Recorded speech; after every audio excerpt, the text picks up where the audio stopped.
Bonjour, un petit peu de littérature. Bonne journée. On passe pas. Bonne journée, celui-là c'est pour vous. Bonjour, bonjour, un petit peu de littérature, c'est pour vous. Bonne journée. Merci. Tenez, bonjour, celui-là c'est pour vous. Très bonne journée. Et celui-là c'est pour vous, chacun le sien. Bonjour madame, tenez, celui-là c'est pour vous. C'est pour vous. Bonne journée. Tenez madame, celui-là c'est pour vous. Bonne journée. Merci. Tenez, celui-là c'est pour vous. Tenez, celui-là c'est pour vous. Tenez, celui-là c'est pour vous. Bonne journée. Tenez, bonjour, celui-là c'est le vôtre. Bonne journée. Tenez, celui-là il est à vous. Très bonne journée. Celui-là c'est pour vous. Et celui-là c'est pour vous. Chacun le sien, la paix des copines. La paix des copines. Moi je veux pas de dispute. Hein. Tenez, celui-là est pour vous mon ami. Tenez, celui-là c'est le vôtre. Et celui-là il est à vous. Bonne journée. Tenez un petit peu de littérature en attendant les clients. Bonne journée. Tenez, celui-là c'est le vôtre. Très bonne journée. Tenez, celui-là c'est pour vous. Merci. Et comme je suis pour la paix des copines, celui-là est pour vous. Tenez, celui-là c'est le vôtre. Bonne journée. Tenez, bonjour, chacun le sien. Celui-là c'est pour vous. Et la paix des copains, hein, pas de dispute. Bonne journée.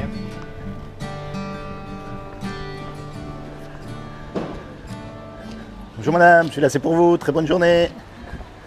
Vous avez déjà eu, monsieur? Vous avez- déjà eu votre... Ah. Qu'est-ce que c'est votre démarche? Ah, rien. Ah ben justement, j'avais pas remarqué que vous étiez témoin. Oui. Et parce que j'ai rencontré des témoins l'autre jour, ils m'ont donné un petit livre. Oui. Le petit livre jaune, là, vous savez. Et Enseigne réellement la Bible. ouais, celui-là. Alors, il y a des trucs vraiment bien dedans. Parce que, par exemple, Noël.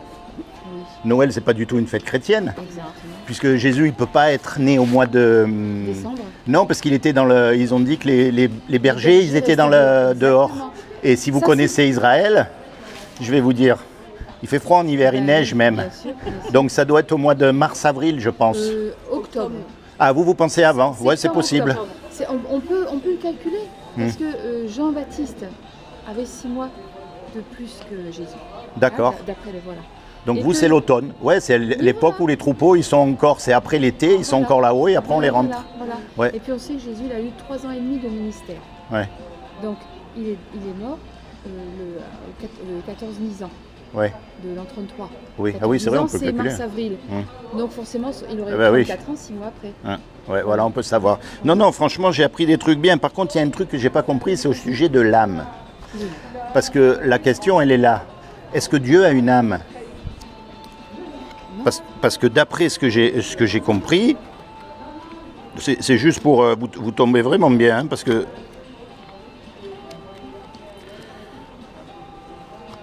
Regardez, la définition de l'âme.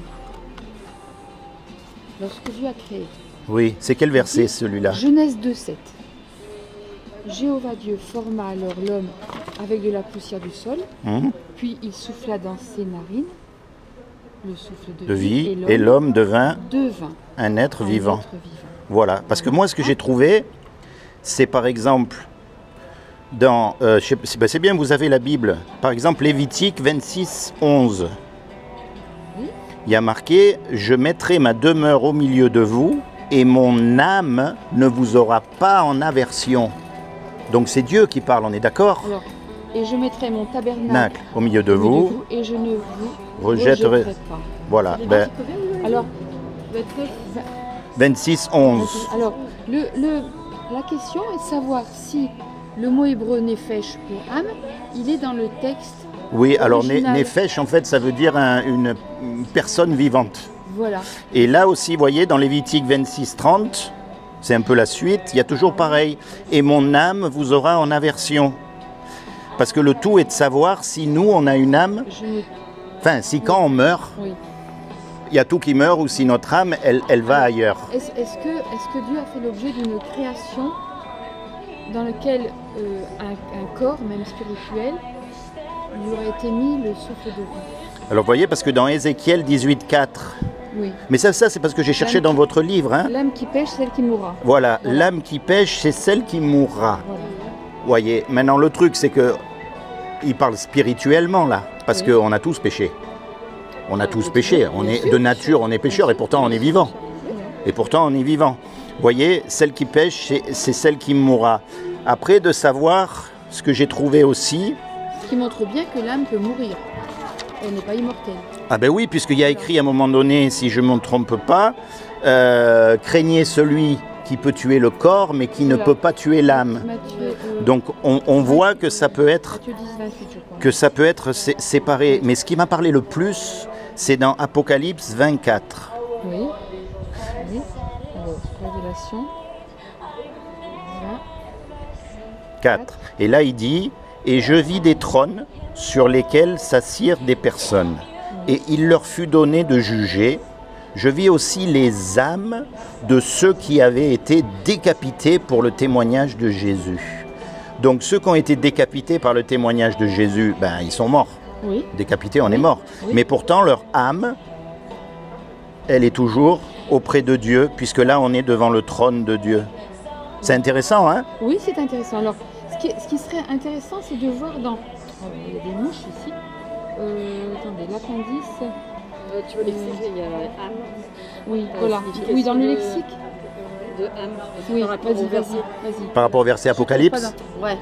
Ça, alors, qu'est-ce que vous dites, vous? Alors, âme, ce mot est la traduction conventionnelle de l'hébreu néphes et du grec psyché. Voilà. Un examen de l'utilisation de ces termes dans la Bible révèle qu'il désigne fondamentalement des humains, des animaux, la vie que possède un humain ou un animal. Donc c'est la vie, dans ce cas-là, ce serait la vie que possède un animal, un humain. Voilà. Donc la vie, la vie la vie que l'on possède, en fait, elle est immortelle. Nous, notre corps, il est mortel, mais la vie qui nous fait vivre, le nefesh, en fait, lui, là, on voit bien qu'il va. Il est devant le trône. C'est pas notre corps qui est devant le trône, c'est notre âme. L'âme, c'est la personne même. Eh ben oui, mais là, lisez-le, regardez. Alors, je vis des trônes. Donc là, on est devant le trône de Dieu, c'est Apocalypse, sur lequel s'assirent des hommes. C'est tous les, comment on dit, les croyants en fait, qui vont juger le monde. Et il leur fut donné de juger. C'est les membres du gouvernement, parce que sur la terre qui redeviendra un paradis, ils seront gérés par le royaume de Dieu. Oui, alors la terre. Jésus et 144 000 humains qui auront été appelés à vivre au ciel. Ah oui, ça aussi j'ai trouvé. Ça aussi c'est très intéressant. Il y a le verset que vous avez dit là, ça revient à son Révélation 6.9. Regardez les 144 000. Oui. Donc on a la définition dans Apocalypse 7.4. Voilà. Alors, et il y a marqué, je crois, allez-y, lisez, hein, on est là pour chercher. Hein. Il y a marqué, il y a marqué 12 000 de chaque tribu. Voilà. Vous voyez, il y a marqué 12 000 de chaque tribu. Alors attendez, il est où le début? Voilà. Non, ne faites pas mal à la terre, ni aux arbres. Et j'ai entendu le nombre de ceux qui ont été scellés. 144 000, scellés de toutes les tribus des fils d'Israël. Donc les 144 000, ce sont 12 000, on a la liste ici. Continuez. Oui. Après cela, j'ai vu, et regardez une grande foule. Voilà. Alors, c'est-à-dire qu'il y a les 144 000 et une grande foule à côté. Voilà. Donc les 144 000, ce sont tous des Juifs, et la grande foule, c'est nous. Alors, il est parlé ici des Juifs, mais quand on lit les écrits de Paul, on se rend compte que le terme juif va être appliqué à des personnes au sens spirituel. Oui, mais là, regardez, là c'est bien précisé que c'est 12 000 de la tribu de Juda, regardez, on va 12 000 de... Voilà. C'est le même... Là, on va voir ici. Alors, puis j'ai vu et regardé l'agneau debout sur le mont Sion, et avec lui les 144 000, ayant son nom et le nom de son père écrit sur leur front. Voilà. Alors, par exemple, je vais vous donner un exemple. Dans le christianisme qui s'est étendu ensuite aux non-juifs, à partir de l'an 36, avec la conversion du premier non-juif Corneille. Corneille a reçu l'Esprit Saint de Dieu. Est-ce qu'il était à part entière un chrétien loin de l'Esprit? Oui. Et pourtant, il n'était pas juif. Oui. Hein, voilà. Donc, à un moment donné, l'apôtre Paul dit « est juif celui qui l'est au-dedans ». Oui. Parce qu'il dit la circoncision n'est rien. Oui. Voilà. Donc, juif au sens spirituel, c'est être mis à part. Oui. Et donc, ça, c'est aujourd'hui. Ça, c'est aujourd'hui. Mais parce que là, le problème, c'est qu'on a vraiment la liste des gens qui seront là. Donc, on voit bien que Israël va retourner au premier plan. Parce que même si Dieu a abandonné son peuple juif, parce qu'ils ont refusé, en tant que peuple, parce qu'ils ont refusé le Messie. Ils ont mis sur le poteau. Hein. Oui, mais là, il les a ramenés, il les ramène à lui, là. Alors, vous voyez, regardez, oui. Dans Romains, il y a écrit « Dieu a-t-il rejeté son peuple? Loin de là. » Oui. Et là, ce qui m'a frappé, c'est ça, Zacharie. « Et comme vous avez été en malédiction parmi les nations, là on parle du peuple juif, ô maison de Juda et maison d'Israël, ainsi je vous délivrerai et vous serez en bénédiction. Ne craignez point et que vos mains se fortifient. » Donc on dirait que Dieu a jugé en fait son peuple. C'est pour ça qu'il y a eu 2000 ans de massacres, de tout ce qu'on veut parmi le peuple juif. Hein. Oui. C'est pas agréable. Hein. Enfin, d'accord, ils ont vraiment souffert, on ne peut pas leur en prendre. Mais on dirait qu'à l'heure actuelle, il est en train de les regrouper du monde entier. Regardez. Regardez ici. Ouais. Je vais vous montrer. Paul, il dit... Car je n'ai pas honte de la bonne nouvelle. Elle est en effet le moyen puissant par lequel Dieu sauve tous ceux qui ont la foi. Le juif d'abord, et aussi le grec. Ça c'est nous. Car en elle la justice de Dieu se révèle par la foi, comme c'est écrit, mais le juste vivra par la foi. À un moment donné, je cherche, je trouve. Avec ma Bible en papier, c'est pas grave, de mémoire. Oui. Il parle de l'Israël de Dieu, qui n'est pas un Israël selon la chair. En fait, à un moment donné, Paul dit, mais la Jérusalem d'en haut, elle est libre, c'est notre mère. Oui, la Jérusalem céleste. Alors la Jérusalem céleste, c'est le gouvernement céleste composé de Jésus et des 144 000.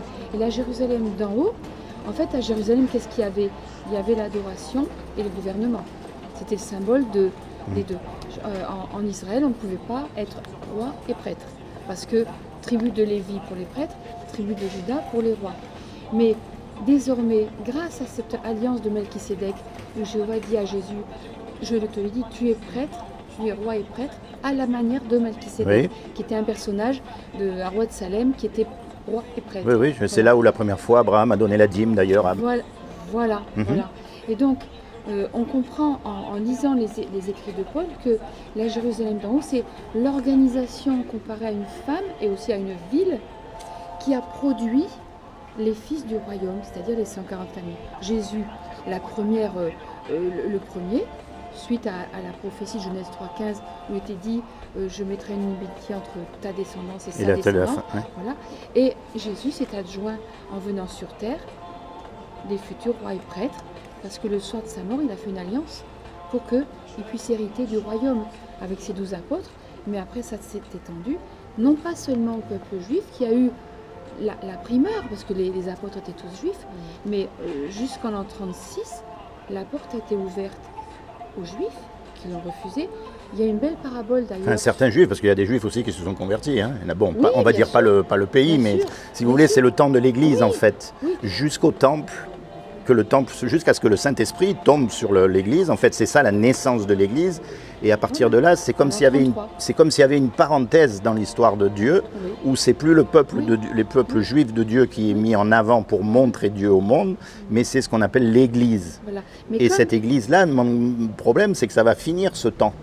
Alors, ces explications dans le livre de la Révélation, sont-elles à prendre dans les 12 000, est-ce qu'elles sont à prendre au sens littéral, avec les Juifs selon la chair, ou au sens spirituel? Alors moi je pense que c'est au sens littéral, puisqu'il y a les 144 000 et il y a aussi après une foule innombrable de membres. Et pourquoi est-ce que je pense ça? C'est que déjà nous on a une chance extraordinaire, c'est qu'il suffit qu'on regarde les informations pour voir que effectivement Dieu a ramené son peuple en Israël, on ne peut pas le nier ça. Oui. Je voudrais vous préciser une chose, c'est que vous vous souvenez de David Ben Gourion. Oui, bien sûr. Voilà. Il a dit, lorsqu'il a fondé l'État d'Israël, il a été un des fondateurs, il a dit, ce n'est en aucun cas une théocratie. Il a dit ça. Ah oui, non mais bien sûr, voilà. C'est pas du tout, il n'y a plus de théocratie. Voilà, pourtant, le gouvernement dont il est parlé dans le livre de la Révélation, et également dans les évangiles, et également dans la prophétie de Daniel, et également dans Ézéchiel. Voilà. Oui, c'est le gouvernement de Dieu. De Dieu, oui, théocratique. Oui, d'accord, mais ça je vois. Voilà. Mais je sépare les deux. Donc, parce que quand Dieu agit, par exemple, allez-y. Par rapport à les deux, vous dites qu'il y a les 144 000, il y a une grande foule. Oui. C'est Jean 14, il dit « Dans la maison de mon père, il y a beaucoup d'endroits où habiter. Si ce n'était pas le cas, je vous l'aurais dit. Je m'en vais pour vous préparer une place. » Il y a deux endroits, c'est-à-dire qu'il y a un groupe dans le ciel, donc les 144 000, et la grande foule, c'est ceux qui vont vivre sur la terre. C'est nous les humains. Peut-être, c'est possible. Peut-être, je ne dis pas le contraire, mais moi, d'après ce que j'ai compris, c'est que... Parce qu'en fait, d'après ce que j'ai compris, c'est que le contexte de ce verset, on est devant le trône de Dieu. Vous voyez, lisez plus haut. Je vais vous donner encore une plus grande explication. Regardez, en 33 de notre ère, Jésus a clairement annoncé que ceux qui régneraient avec lui dans le royaume de Dieu seraient pris de la terre pour vivre au ciel en tant qu'esprit. Sur le coup, ses disciples n'ont pas compris cette révélation. Cette même année, il s'est servi d'exemple pour montrer que le royaume ne serait établi qu'un long moment après que lui, Jésus, soit remonté au ciel. Les disciples n'ont pas saisi ce point fondamental. Après sa résurrection, ils lui ont d'ailleurs demandé « Est-ce en Ah oui, mais ça c'est une interprétation, c'est un commentaire. C'est un commentaire, mais appuyé par des textes bibliques toujours à l'appui. Oui, j'ai compris. Ben, c'est là. Parce que la Bible ne contredit pas. Non, il faut prendre tout dans le contexte. Et voilà, c'est ça. Et regardez quand il dit, par exemple, ça c'est Dieu qui parle. Alors, parce qu'en fait, les Juifs, ils ont été amenés en captivité à Babylone. Oui. Et après, ils ont été ramenés une fois en Israël. Et après, ils ont été encore amenés en captivité, mais cette fois dans le monde entier. Voilà, et regardez ce que Dieu dit. Oui. Voici, je les ramènerai du pays du septentrion, je les rassemblerai des extrémités de la terre, parmi eux l'aveugle, le boiteux, la femme enceinte. Vous voyez, des extrémités, on voit bien que là c'est la deuxième. Mais alors ça, si vous voulez, ça ne dit pas que ça sera un peuple parfait. Parce que si ça avait été un peuple parfait, qui suit Dieu, qui est une théocratie, comme vous dites, eh bien les prophéties auraient été inexactes. Parce que la prophétie dit... Regardez, moi je voudrais vous montrer Isaïe 2. Isaïe 2. Vous voyez, il est dit. Dans la période finale des jours, à la fin, la montagne de la maison de Jéhovah sera solidement établie au-dessus du sommet des montagnes. Les montagnes, dans la Bible, c'est symbolique. Oui, ça représente une autorité. En fait, la montagne, ça représente là où il y a tout le conflit aujourd'hui. Si vous connaissez ce qu'on appelle les territoires occupés, ce que j'appelle moi les territoires occupés par les Palestiniens, d'accord, parce que Israël, ça appartient aux Juifs, c'est ce qu'on appelle la montagne. Et c'est sur cette partie-là, comme par hasard, qu'il y a le plus de problèmes. Vous voyez, aujourd'hui, c'est la guerre. C'est pas à Eilat ou à Tel Aviv. Hein. C'est là. Parce que ce sont des montagnes, en fait. Et bien souvent, quand la Bible parle de montagne, c'est ça. C'est comme quand la Bible parle de terre, à l'époque. Bien souvent, ce n'est pas la terre entière, c'est la terre d'Israël. Parce que les prophètes étaient des Juifs. Regardez, monsieur, il est dit, dans la prophétie d'Isaïe, Isaïe, on l'appelait le prophète messianique, parce qu'il a énormément écrit. Voilà. Il dit, des peuples nombreux s'y rendront en disant, venez, montons à la montagne de Jéhovah, à la maison de Jéhovah. Il nous fera connaître ses chemins, nous suivrons ses sentiers.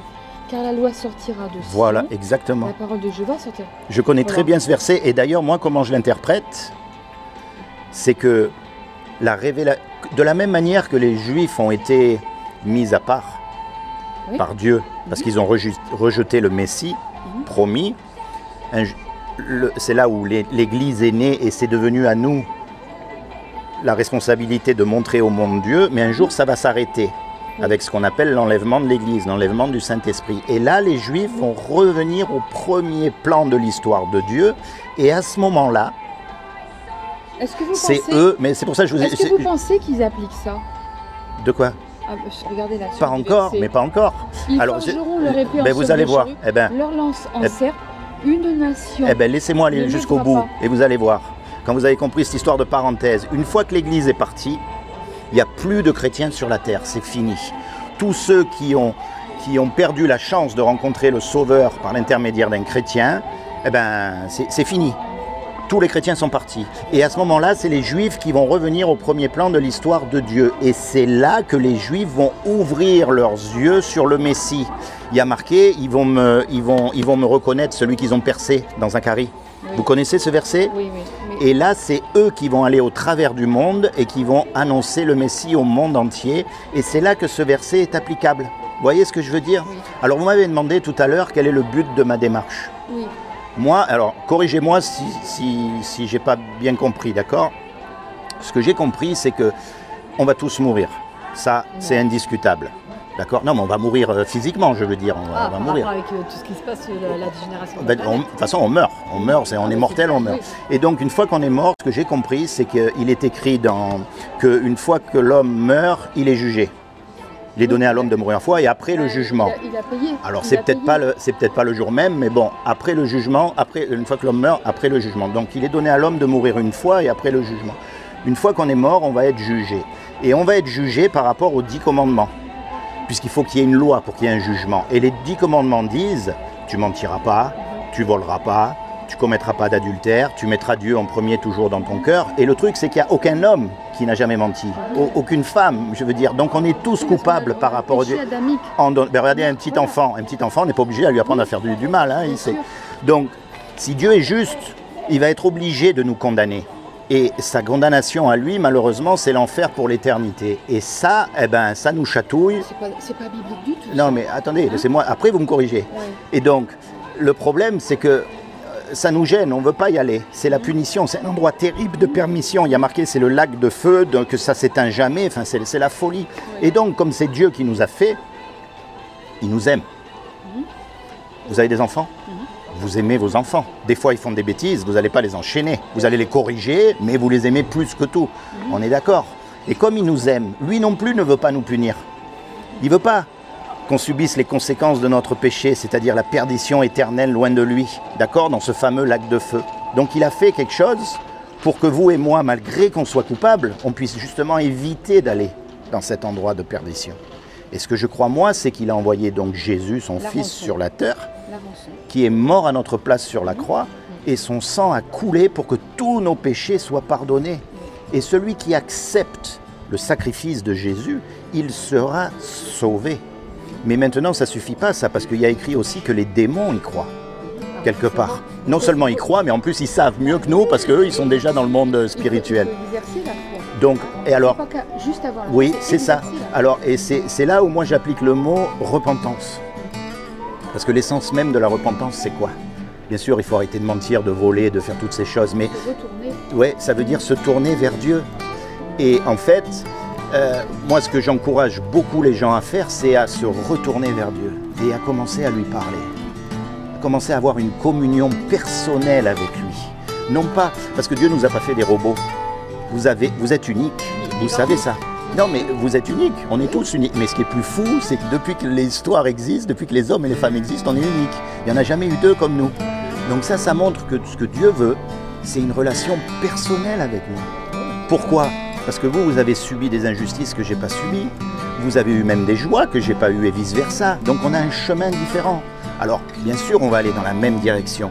Mais on aura quand même une relation personnelle avec nous, avec Jésus. Vous voyez ce que...